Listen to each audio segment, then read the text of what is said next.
Hello guys, this is Faman Khan and now I'm going to tell you how to install any paid game for free.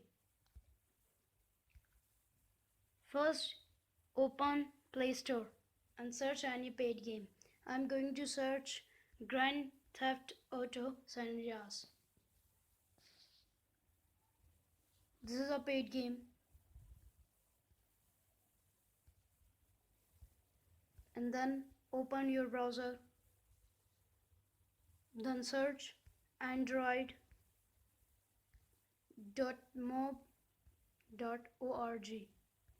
Search.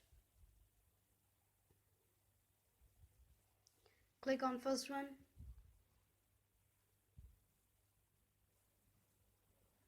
Search Grand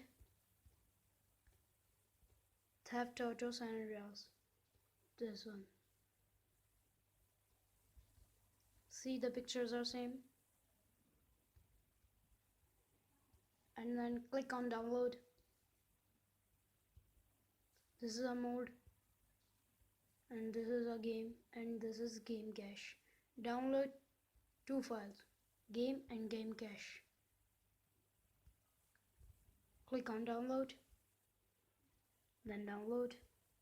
Click on download of cache.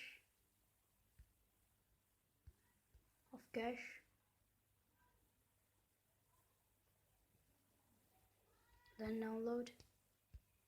And then download should be started.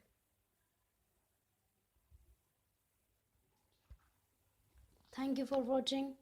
Please like and subscribe for more videos.